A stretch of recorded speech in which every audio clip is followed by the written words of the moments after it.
السلام عليكم ورحمة الله وبركاته. ازيكم عاملين ايه؟ يا رب تكونوا بخير. ونبدأ بالصلاة والسلام على رسول الله. اللهم صل وسلم وبارك على سيدنا محمد وعلى آله وصحبه أجمعين. هنتكلم في ايه النهاردة؟ احنا المرة اللي فاتت اتكلمنا عن حاجة تخص الموزعات والعملاء. النهاردة عايزين نتكلم عن ازاي تعرفي تسوقي، وازاي تعرفي من A to Z، من ألف ليه، كل حاجة عن التسويق والشغل في التسويق باللغة العربية العادية العامية اللي احنا بنفهمها مع بعض. تعالوا كده نبدأ بسم الله. وأول حاجة، أنا قلت مرارا وتكرارا قبل كده إنه أهم حاجة إن انت لازم رقم واحد تعملي بيدج أو جروب، ويا حبذا لو كانت بيدج لأن هي اللي بتنتشر دلوقتي. تعملي اكاونت، ومن الاكاونت تعملي بيدج، ولو قدرتي تعملي جروب يبقى تمام مفيش مشكلة، ما قدرتيش خلاص خلينا على البيدج. طيب تاني حاجة، أولا أنا هنمشيها خطوة خطوة. أنا مش بعرف أعمل بيدج يا مدام دعاء. دي انت لما بتبعتيلي تقوليلي انا عايزه التفاصيل، ببعتلك الفيديوهات اللي بتشرح لك ازاي تعملي البيج وازاي تعملي الجروب.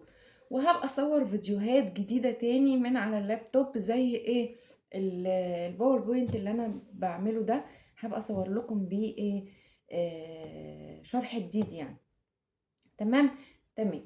طب انا عملت البيج والجروب اهو يا مدام دعاء، عملت الاكونت، ومن الاكونت عملت البيج وعملت الجروب. اعمل ايه تاني؟ المفروض انه انا بقى عايزه اجهز كل حاجه، عايزه افرش فرشه كده عشان لما اجي اعمل الاعلان بتاعي ارمي ثمار او اجني ثمار. ايه هي؟ انا هعمل بيدج وهعمل جروب وعملت الاكونت ومعايا الاكونت الشخصي بتاعي اللي انا شغاله بيه. تمام كده زي الفل. طب انا ناقصني ان انا اعرف معلومات عن الشركه نفسها. هعرف معلومات عن الشركه. اول حاجه هسمع عن الشركه وهقرا كويس جدا وهشوف القايمه والجمله وقطاعي. كل ده مش هياخد منك وقت على فكره. بس ده مهم جدا ان انت تعمليه. حاجه تانية بقى، لازم تجربي المنتجات، على الاقل منتج واحد عشان تثقي في المنتجات وتبقي بتتكلمي وانت واثقه مليون في الميه ان المنتج ده فعال. يعني فعال، يعني انا مش ببيع الهوا للناس، انا شغاله ماشيه تمام وماشيه صح. ومفيش حاجة اسمها ما تشتريش حاجة اونلاين وتخافي من الاونلاين ان انا اعلن ومين اللي هيشتري مني والناس مش تشتري مني لان هي بتخاف من شراء الاونلاين. مش كل الاونلاين كده. الحمد لله احنا سمعة الشركة مسمعة جدا. شركة عالمية، الشركة بقالها أكتر من 11 أو من 10 سنين في مجال الأونلاين. هي أولى الشركات في مجال الأونلاين على الفيسبوك، فالشركة موثوق فيها. طيب هنخش بقى هنعرف بعد كده ازاي الناس تثق فيكي عن طريق الشركة. بس احنا دلوقتي زي ما انا ما قلتلك كده لازم تعملي الاول اكونت، ومن الاكونت البيج، ومن البيج المجموعة، ومن المجموعة تكوني قارية وفاهمة كويس كل منتج بيعمل ايه. يعني اجيب القايمة كده، ايه ده مكتوب منظف الافران والجريلات، يكونش هو ده قاهرة الدهون؟ هم قصدهم كده ولا ايه؟ انا عايزة افهم يا مدام دعاء. لو انا يعني دخلت المدام دعاء وهي اللي بعتت لي القوايم، هي منظف الافران ده والجريلات هو ده قاهر الدهون؟ ايوه هو ده قاهر الدهون. خلاص انا عرفت كده ان ده قاهر الدهون. اللي هيسالني يقول لي انا عايز قاهر الدهون يبقى منظف الافران والجريلات. ايه ده مكتوب ب75 جنيه قطاعي؟ طيب اديني عرفت 75 جنيه قطاعي. مبيد النمل والصراصير بس المركز، مكتوب في القايمة المبيد العام او المبيد المركز. ايه ده؟ إيه المبيد المركز ده؟ انا ما اعرفش ايه المبيد المركز ده. انا اعرف انه في مبيد للنمل والصراصير وفي مبيد مركز. اي مدام دعاء، ايه المبيد الفرق بين المبيد المركز ده اللي هو بكذا وده اللي هو بكذا؟ انا عايزه افهم. ده مبيد لجميع انواع الحشرات اللي هي الصغيره اللي انت بتبقى مش عارفه هي ايه دي، الحشرات اللي بتبقى طالعه من الجنينه ومش عارفه ايه ومن البلاعه والكلام ده كله. فهو اقوى شويه من بتاع النمل والصراصير، فاغلى منه ايه بحاجه بسيطه. طب والتاني اسمه مبيد النمل والصراصير، يبقى هو ده ميكس للنمل والصراصير. يبقى لما اجي اتكلم مع العميل ابقى فاهمه ان ده مبيد للنمل مخصوص للنمل والصراصير. طب هل في مبيد للنمل لوحده وفي مبيد للصراصير لوحده؟ في، بس بالطلب.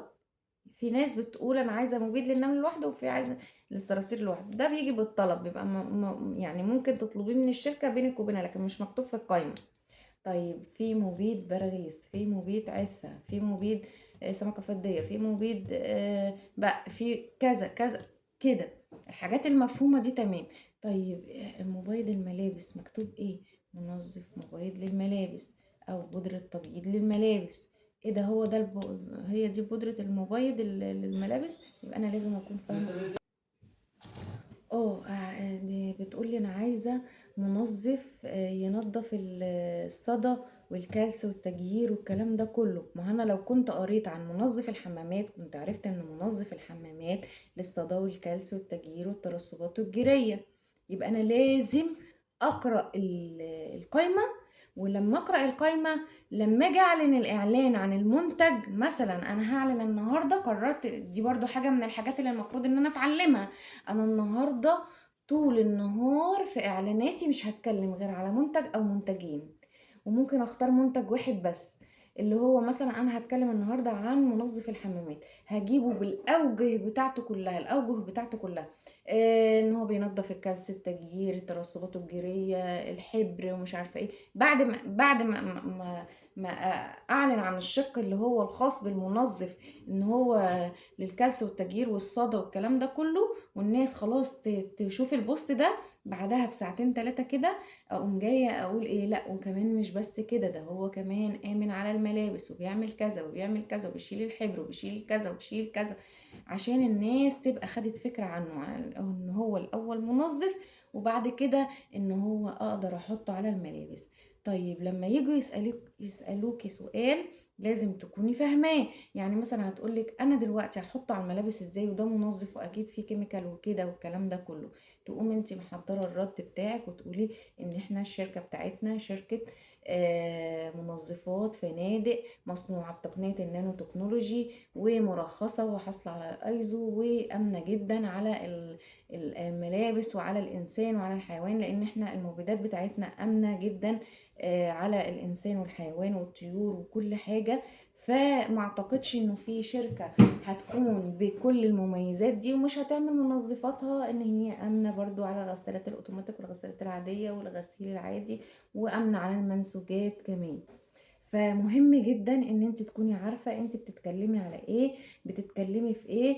ومهم جدا ان وانا بتكلم يكون عندي ثقة. وفي فيديو تاني عشان ما اطولش عليكم هكمل بقية القصة، وهكمل احنا بعد ما اتعلمنا ازاي نعرف كل حاجة عن المنتجات، بعد كده ازاي نعرف نتكلم عن الشركة بتاعتنا ونبقى واثقين فيها وواثقين في المنتجات بتاعتها. بس ما تنسوش تعملوا شير عشان الشير بينفع الغير. واستودعكم الله الذي لا تضيع ودائعه، والسلام عليكم ورحمة الله وبركاته. كانت معكم دعاء رمضان بنت لستر.